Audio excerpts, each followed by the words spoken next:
ሰላም ጤና ይስጥልኝ። እንዴት ናችሁ? ወደ ቻናሌ ተከታታዮች ሰላም ናችሁ?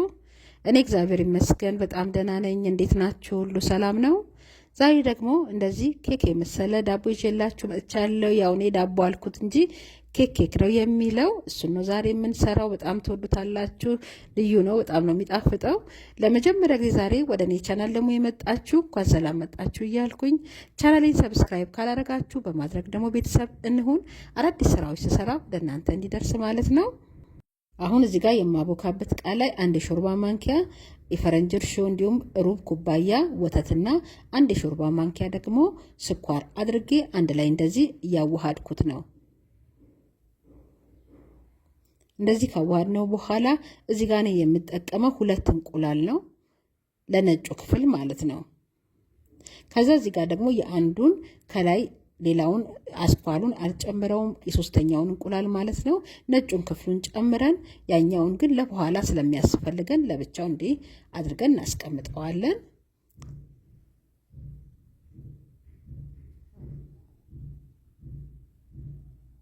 ከዛ ዘይት ደግሞ እዚህ ጋር አንድ የሾርባ ማንኪያ ዘይት ጨመርኩበት።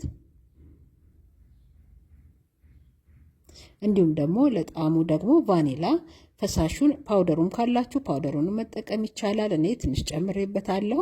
ከዛ አንድ ላይ እንደዚህ ካዋሃድኩት በኋላ እዚህ ጋር 1 ኩባያ ከግማሽ የሚያክል ነው ነጩን የምጠቀመው ዱቄት። ከዛ ላዩ ላይ ቤኪንግ ፓውደር እና ትንሽ ጨው አድርጌበታለሁ። አንድ ላይ እንደዚህ አድርገን እንነፋውና እናቦከዋለን።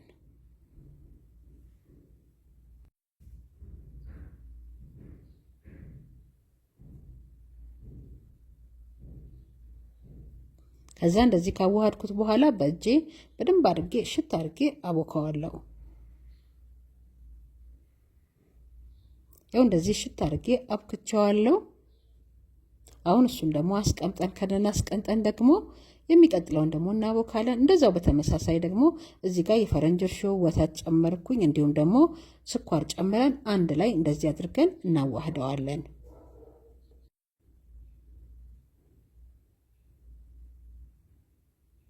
ከዛ ዘይት 1 የሾርባ ማንኪያ ጨምሬበታለሁ። እንዲሁም እንደዛው ቫኒላ ደግሞ ለጣዕሙ ጨመርኩበት። ከዛ እዚህ ብራውኑ ላይ 1 እንቁላል ነው የምጠቀመው፣ 1 እንቁላል ጨምሬበታለሁ። ከዛ እዚህ ጋር 1 ኩባያ ዱቄት ነው የምጠቀመው። ከዛ ግማሽ የሻይ ማንኪያ ጨውና እንዲሁም ደግሞ ቤኪንግ ፓውደር ጨምሬበታለሁ። ከዛ እዚህ ጋር 2 የሾርባ ማንኪያ የሚያክል ካካኦ ፓውደር ጨምሬበት አንድ ላይ ከዱቄቱ ጋር ነፋሁትና ከዛ ሽት አድርገን እሱንም እናቦከዋለን።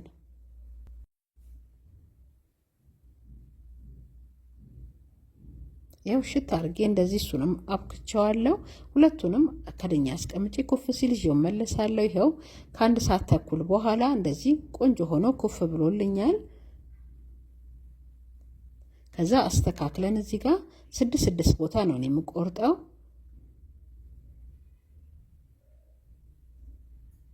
ያው እየመጠናችሁ እዚህ ጋር አንዱ ትልቅ እንዳይሆንባችሁ አስተካክላችሁ እንደዚህ ከቆርጣችሁ በኋላ እንደዚህ በክብ ደግሞ አስተካክዬ አስቀምጬ ደግሞ ከዛ እየዳመጥን እንሰራዋለን ማለት ነው።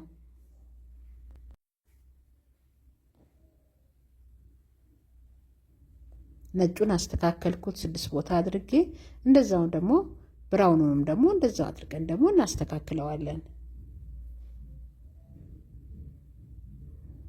በጣም ነው የሚጣፍጠው። ሰርታችሁ ብትሞክሩት ትወዱታላችሁ። እንግዲህ ሁሉ ጊዜ የምላችሁ እንግዲህ ስራዬ ከተመቻችሁ ላይክ አድርጋችሁ ስራዬ ሰዎች ዘንድ እንዲደርስ ብታደርጉልኝ በጣም ደስ ይለኛል።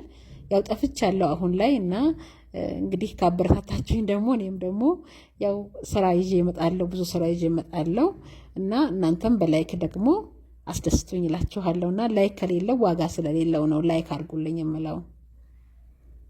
ከዛ እንደዚህ አድርገን ብራውኑና እንደዚሁም ደግሞ ነጩንም ካስተካከልን በኋላ ከዛ እኩል አድርገን እዚህ ጋር ከዛ በደንብ አድርገን ጥቅልል እናደርገዋለን።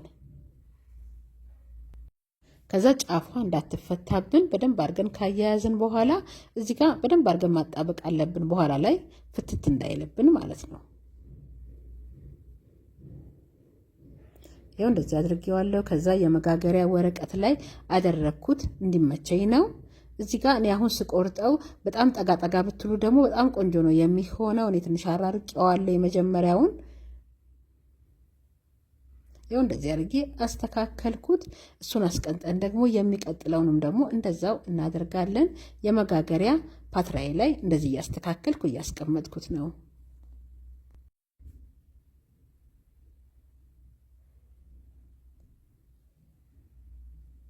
በጣም ቀላል ስራ ነው፣ ግን ሲበላም ይጣፍጣል። እንዲሁም ለአይን ደግሞ በጣም ደስ የሚለው ሰው ጋር ይዛችሁ መሄድ ብትፈልጉ፣ ለቡና ቁርስ ትፈልጉት፣ ለቁርስ ትፈልጉት በጣም ቆንጆ የሆነ እውነት ኬክ ለምን የሚያስብል ያው ዳቦ ማለት ትንሽ ከበደኝና ነው ዳቦ ማለት አንችልም።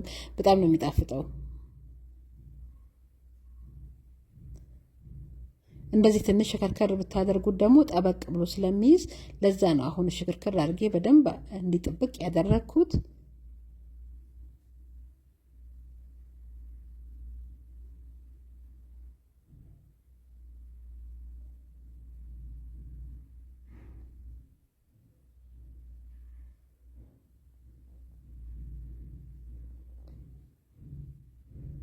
እንደዚህ ቀረብ አድርጋችሁ ስታደርጉት በጣም ብዙ የተከፋፈለ ስለሚሆን ቀረብ አድርጉትና በጣም ብድግ ብድግ ባታደርጉትም እንደዚህ አሁን ላይ እየሰራሁት ያለሁት በጣም ቆንጆ ነውና ከመጀመሪያዎቹ ይሄኛው ይሻላል።